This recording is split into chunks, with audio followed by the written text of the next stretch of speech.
कहेंगे आप सबसे बड़ा इंटीग्रिटी है, आपका सरकार है। कोई कहता है हिंदू खतरे में है, कोई कहता है मुसलमान खतरे में है। मैं कहता हूं धर्म का चश्मा जरा उतार के देखो, पूरा देश हिंदुस्तान खतरे में है। जिस तरीके से भाइयों को भाइयों के साथ लड़ाया जा रहा है, हम सबको इंसानियत के लिए एकजुट होके एक दूसरे का त्योहार अपना के इंसानियत को बरकरार रखना है। ভোটের আর মাত্র কটা দিন বাকি, বেঁচে গিয়েছে দামামা, এসে গিয়েছে নির্ঘণ্ট। এবার ঈদের দিনেও সরগরম রাজ্য রাজনীতি। শনিবার ঈদের দিনে রীতি ধরে রেখে রেড রোডে গেলেন মমতা বন্দ্যোপাধ্যায়। সঙ্গে ছিলেন সাংসদ তথা তৃণমূলের সেকেন্ড ইন কমান্ড অভিষেক বন্দ্যোপাধ্যায়ও। সেই মঞ্চে দাঁড়িয়েই ফের একবার এসআইআর ইস্যুতে সরব মমতা অভিষেক। বিজেপি এবং প্রধানমন্ত্রী নরেন্দ্র মোদীর পাশাপাশি নির্বাচন কমিশনের বিরুদ্ধে ক্ষোভ উগরে দেন মমতা। আক্রমণ শানান অভিষেকও। মমতা বন্দ্যোপাধ্যায় স্পষ্ট করে দেন এসআইআর নিয়ে তার লড়াই জারি থাকবে। সকলের পাশে থাকার বার্তা দিয়ে বলেন দিল্লি সুপ্রিম কোর্ট দৌড়িয়েছেন, একটাও নাম যাতে বাদ না যায় তার জন্য যতদূর যাওয়া যায় যাবেন। बहुत सारे आदमी को नाम काट दिया एसआईआर में, जिसको लिए हम कलकत्ता से, दिल्ली से, सुप्रीम कोर्ट से, कलकत्ता हाई कोर्ट से पूरा दौड़ाया। लेकिन तब भी हम आशा रखते हैं कि लोगों को इज्जत रक्षा हो।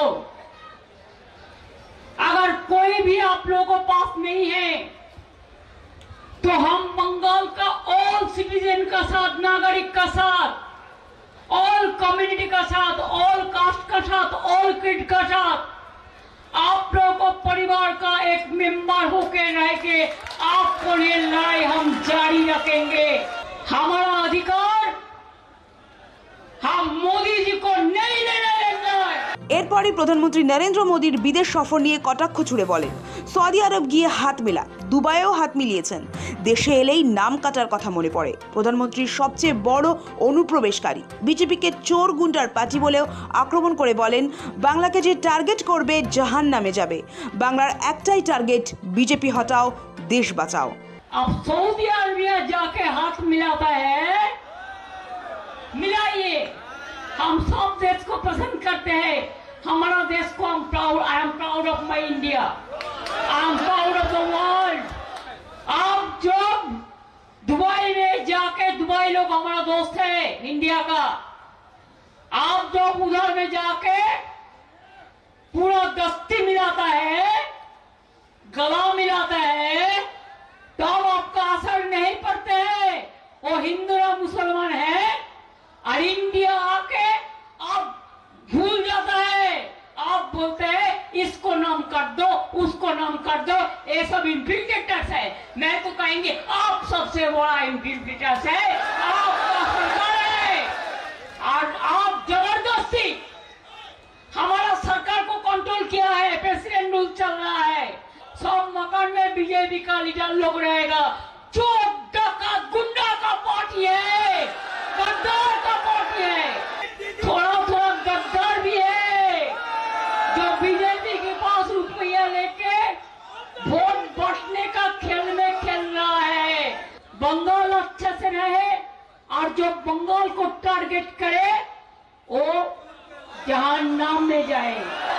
हमारा राजा एक ही है, बीजेपी हटाओ, देश बचाओ। রেড রোডের মঞ্চ থেকে সকলের মধ্যে সম্প্রীতি বজায় রাখার বার্তা দিয়ে অভিষেক বন্দ্যোপাধ্যায় বলেন ভাইয়ে ভাইয়ে দ্বন্দ্ব করিয়ে দেওয়ার চেষ্টা চলছে, কিন্তু চক্রান্তে পা দেওয়া যাবে না। আগামী দিনগুলিতেও একজোট হয়ে বাংলাকে রক্ষা করতে হবে, এটাই বাংলার সংস্কৃতি। और इस बंगाल का जो भाईचारा है वो अटूट और आने वाला दिनों में भी बरकरार रखे। जिस तरीके से भाइयों को भाइयों के साथ लड़ाया जा रहा है, हम सबको इंसानियत के लिए एकजुट होके एक दूसरे का त्योहार अपना के इंसानियत को बरकरार रखना है। आपका त्योहार मैं निभाऊंगा, मेरा त्योहार आप निभाएंगे, यही बंगाल का कल्चर है। रमजान में राम है तो दिवाली में अली है।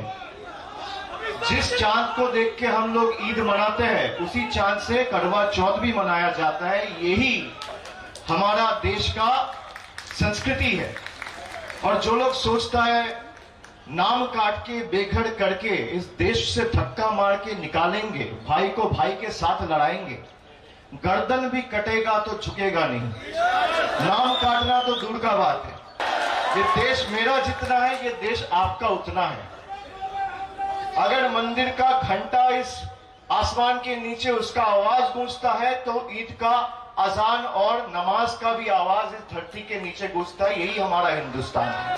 जो हिंदू को मुसलमान से लड़ाए और मुसलमान को हिंदू से लड़ाए और एक दूसरे के खिलाफ जंग का ऐलान करे, वो जितनी ताकत लगाना है लगा दे, बंगाल का भाईचारा अटूट रहेगा। 23 ও 29 এপ্রিল পশ্চিমবঙ্গে 2 দফায় বিধানসভা নির্বাচন হতে চলেছে।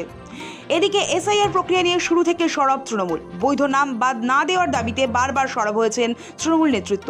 মমতা বন্দ্যোপাধ্যায় সুপ্রিম কোর্টে এসআইআর মামলা করেছেন। প্রথম শুনানিতে তিনি নিজেই বাংলার মানুষের জন্য সওয়াল করতে শুনানি কক্ষে হাজির থেকে নজির গড়েছিলেন। গত 28 ফেব্রুয়ারি এসআইআর এর চূড়ান্ত তালিকা প্রকাশের পর দেখা যায় 60 লক্ষের বেশি নাম বিচারাধীন রয়েছে, যার নিষ্পত্তি করতে ব্যবস্থাও নেওয়া হয়েছে। তবে কত নাম শেষ পর্যন্ত বাদ যাবে সেই নিয়ে চর্চা চলছে। নির্বাচন কমিশনের তথ্য বলছে এখনো পর্যন্ত 25 লক্ষের বেশি নামের নিষ্পত্তি হয়েছে। তবে তালিকার প্রকাশ নিয়ে ধোঁয়াশা কাটেনি। মমতার প্রশ্ন, ভোটের আগে এই কাজ আদৌ শেষ হবে তো? তবে এই প্রশ্ন শুধু মমতারই নয়, কম বেশি বাংলার সব মানুষেরই। সব মিলিয়ে ভোট পর্বে এসআইআর নিয়ে রাজ্য কেন্দ্র সংঘাত আরও তীব্র হচ্ছে। সৌভিক সান্যালের রিপোর্ট, সময় কলকাতা।